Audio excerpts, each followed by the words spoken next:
Welcome back, everybody. This is Mog on Mogscast, episode 24 today. And what we're doing is basically, this is just kind of a pre-recorded session of me taking around the space bus you see on the screen there. And basically just flying between the stations, gathering up all the crew that we're going to be using in the second season. So essentially all my the first 10 subscribers that got Kerbals made for them are who we're gathering up today. We just pulled out of, that was Midgard Science Station there, and we picked up, that's the orbiteer there from the surface of the Mun. We picked up Shroomoded and Adub from the surface, and then Jebediah and Bill were already on the station. We're bringing them along too. And then leaving, and there's a couple of the random Kerbals that are chilling on the space bus too that are going to be used as replacement crew on the stations as we swap out folks.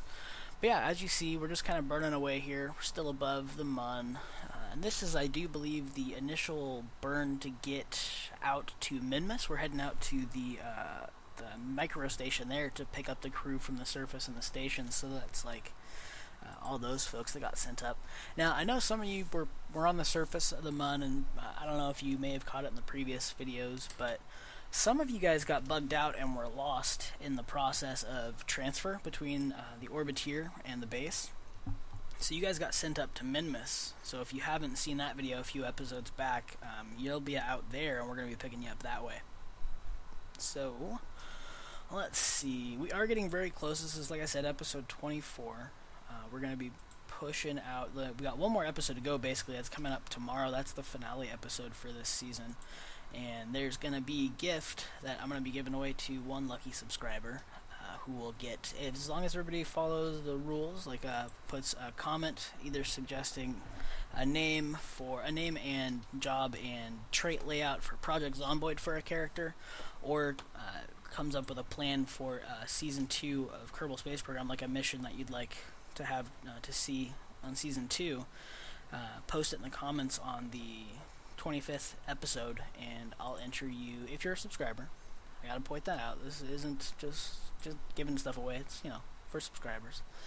But, post it in the comments for tomorrow's video, episode 25, and I will run a random number generator on everybody who qualifies and give it away. It's going to be a copy on Steam of Kerbal Space Program. I've got a gift copy of it that I can give away. So, stay tuned for that. That's popping up tomorrow, and as long as you're posting either tomorrow or on Monday, the first 2 days, I will count it toward getting a chance to win there. So as you can see, looks like we're just coming in here to the micro station, getting close to docking, about 150 meters away. And, so I kind of was checking this ship out. It's been a little while since I flew this. It's the, I called it the Caterpillar. It's just a little space bus with a really high efficiency engines. The nuclear one there on the back, the Nerva, that's part of a mod pack, so I may have to come up with a new design for this type of ship in Season 2, because I'm not going to be using as many mods. It'll be just a couple core mods that I haven't had much issue with at all previously, and making sure that they're all up-to-date mods for 1.9, or 19.1, and yeah, I'm hoping that we get through the whole season before any major, big, really cool KSP updates come out, so that, we don't have to worry about updating. What I'd have to do is, if a big update came out, I'm probably just going to stay with 19.1 until we finish the season. I may do a little episode showing off new update stuff, but the core season will just be 19.1 with the mods. I don't want to change things around. That's where I hit a lot of issues in this first season, is just compatibility stuff, just making things go a little crazy. Unfortunately, it just caused more problems than it was worth. I thought it was, I like mods, makes things fun and interesting, adds some new stuff to the game. But there we go, just getting docked in there. And as you can see, that other orbiteer is already docked up. Now this is the micro station. I'm calling it Neptune, so it's Neptune Station. It's up in a stationary orbit above Minmus. The inclination isn't perfect, but it's on a bit of a slant, and that's okay. I mean, it's a little micro station. It's not that big of a deal. I might end up fixing it, but who knows? Since we're transferring over to Season 2 pretty quick, I don't know how that's going to go. I might just have to scrap a bunch of the stuff. I might have to make a brand new save game. I don't entirely know at this point. So, I mean, I'm going to look into it, see if I can save what I can. I don't think it's going to be much. Most of my stuff has modded parts, and I'm going to go for all stock starting out and all stock for core components of the thing. So if anything gets broken, I just have to relaunch them. It looks like Neo Blaze is taking a little EVA here. He's doing the first transfer over to the space bus from the station. Now, I don't think I'm going to show very many of these, just the first initial ones. I think we got one more transfer coming up. But, yeah, I think it's going to be Alec.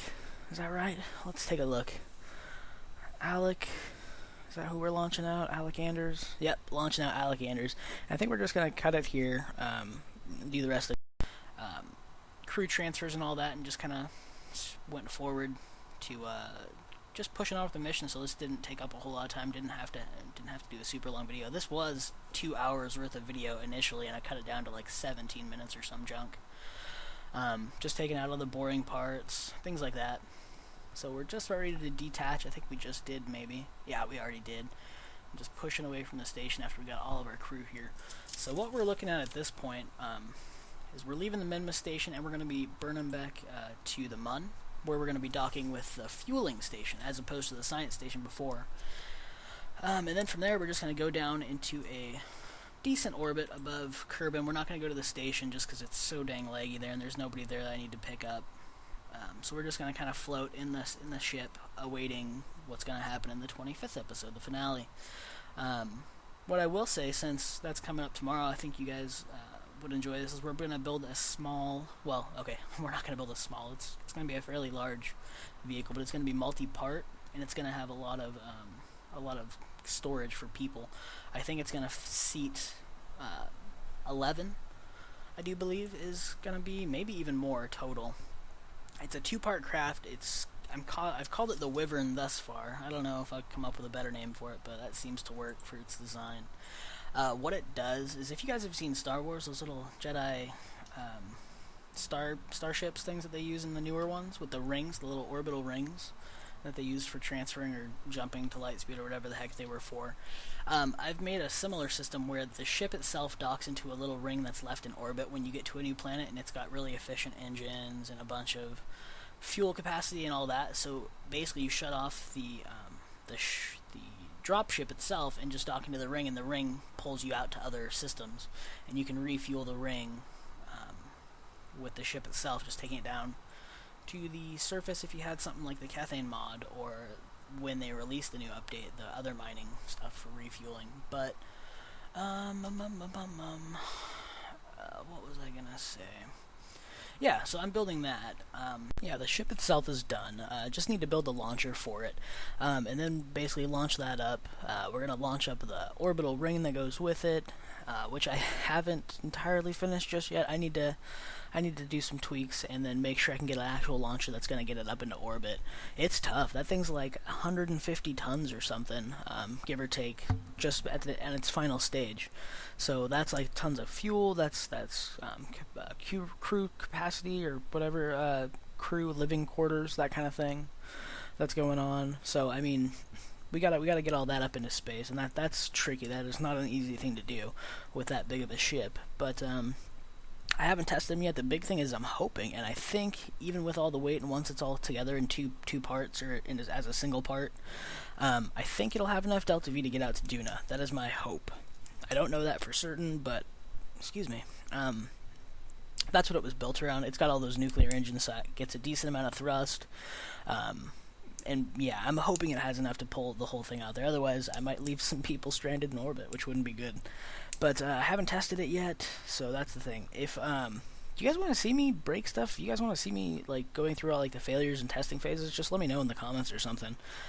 Who we've got on board now, though, we got Jeb, Bill from the core crew, Shroom, and A-Dub from our first launch. Then we just picked up Bryn Star, Neo G Blaze, Alec Anders, and we picked up the clone Bryn Star as well, the duplicate that somehow popped up, and Buzz Kerman, and then a bunch of other random folks, and did some crew swap in there, so the station's got other random unnamed Kerbals there. And who we're picking up at the fueling station is the rest of the first 10 subscribers. So, oh, and I'm just checking out this little checking out the ship, checking out the different light profiles here. So, I've got these all hotkeyed and stuff, so it's kind of cool, I think. But yeah, I like the ship. It's been a while since I've flown it. You know, I just haven't had much of a need. It's just a space bus. I don't use it for much. This was what it was designed for, though. We're just doing our encounter burn here, dropping our periapsis to meet up with the station, I do believe. Slowing ourselves down and all that to do that. But yeah, just coming in here nice and getting that burn. Looks like we're real close there. Here we go. And oh yeah, I just want to get some shots here, some decent looking visuals for you guys to kind of see while you're watching my videos. I hope some of these shots are kind of cool and you like them and think they're as cool as I think they are. But yeah, I've been playing some Project Zomboid lately, kind of checking that out, getting ready to do some of those videos for the next season, next normal season for another game. I'm going to take a season break, I think, maybe do some other games in between doing Season 1 and Season 2 of Kerbal Space Program, just to kind of mix things up, get some other things done. Gonna finish Bioshock Infinite, finally, I think. I need to do some more recording on that. I'm not very far into that game, but I'd like to get it done. But yeah, Project Zomboid, the new update had come out, 2.9, RC 2.9, release candidate 2.9, that is.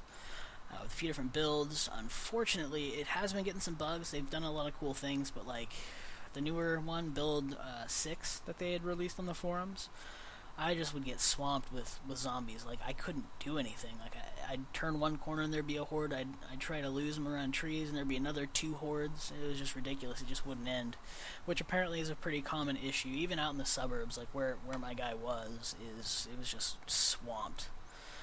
But that hopefully will get fixed soon. Unfortunately, they got hit with some issues on their bandwidth, with people who had pirated the game downloading the patches to plug into their pirate games, which they've usually been pretty lax about caring about. The thing is, they were downloading it off their main mirror, which was an Amazon cloud server, I do believe, and it was costing them a lot of money for people who hadn't even purchased the game, so they had to take it down. And unfortunately, I had just deleted my files in an effort to reinstall from scratch to hopefully get it fixed with the spawning, because I wasn't sure if I could or not.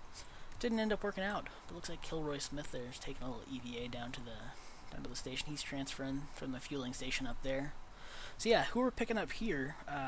We're picking up Axe, Shanzi, Sporks, Kilroy, and Black Death are all getting picked up from the fueling station here. So you guys that were chilling up there in orbit are going to jump onto the space bus and head back closer to Kerbin. Getting ready for future missions. We'll actually start using you guys in other things. I think we're going to load you guys all up onto that Season 25 ship is the idea. But we'll see. But yeah, so what I might do for Project Zomboid until things stabilize is I've got a good version that's up and running of 2.0, or maybe it was 2.5, RC 2.5. That it's the older sprites, it's the previous world map, and I think it was a fun one. Everything was pretty darn solid and stable. There was occasional bugs and things like that, but it worked really well overall. I may do some episodes in that just as things get stable, because I'm going to die a lot anyway in Project Zomboid, so it's not going to be like terribly permanent or anything like that, not unlike the KSP ones that I kind of have to keep everything stable for a while if I want to maintain progress. But looks like we just left the station, burning out. Actually, we're burning toward, not out, back in toward Kerbin. Just burning another 90, 80 millimeters a second velocity there, burning off. And looks like we're getting close. You know, that's one thing about these. Like, I kind of messed up during this flight, these nuclear engines. With my fuel, I hadn't refueled at the fueling station like I had intended, and I kind of noticed here, because it was hard to keep it in line with the node, because everything was going a little wonky because the weight was off. Because I didn't refill those outer tanks fully. I refilled part of them, and it was all off balance. So I'm just kind of reorganizing the fuel right here, as you can see, and just rebalancing the craft a bit, because it kind of screwed up that burn a little bit. If you watch the little, the yaw, roll, and pitch markers, you'll see them kind of jumping around as I was trying to keep it in position. And there we go. Looks like we're doing a little correction burn. Oh yeah, bringing it back in now. Circularizing pulling it back from a very elliptic, is that right? Elliptic orbit into a more stable orbit. So yeah, finishing up this season is going to be good. Gearing up, we're all established in the around Kerbin system now. We've got stuff around Kerbin itself. We've got stuff on the Mun and on the surface of the Mun. We've got stuff out on Minmus in orbit, and we've got stuff on the surface there. So I think over the first season we did pretty good there. Got all established out. Now it's time to push out to other things. We're going to use that Curiosity-style lander that Bilbo had mentioned in the comments wanting to do, and we did a video just a few back of that. So that's going to get used. I had to change a few things, and it's a little unbalanced when it's during its descent, using its powered descent module, that little lander piece above the actual rover itself. It's unbalanced for some reason. I can't figure it out. I think it has to do something with the rover, would be my best guess, but it's still kind of tricky. So we might have to rely on that, and it may be a little weird, but we're going to give it a shot. I don't know if it's actually going to work. It's got a lower atmosphere, less dense atmosphere on Duna, and a little bit less gravity than Earth, but it's still enough to burn you up if you don't do it right. And there goes Buzz taking a little spacewalk, that sun glare. And yeah, so thanks for watching, guys. If you enjoyed the video, let me know, because this is kind of a new thing, just doing some post commentary and things like that instead of doing it all live. Let me know if you like this better than what you normally see from me, because this does take a little bit more time to record, but if you guys like the quality and it turns out better, that's good. So let me know. It's not terribly too efficient. I just have to spend a little bit more time during editing, cutting out the shorter parts, which honestly doesn't take that long in comparison. But thanks for stopping by, guys. We'll see you guys next time, and remember, check back tomorrow if you want to enter that contest to get yourself a free gift copy of KSP on Steam. Like, comment, subscribe down below. I'd really appreciate it, and we'll see you guys next time. Cheers, guys.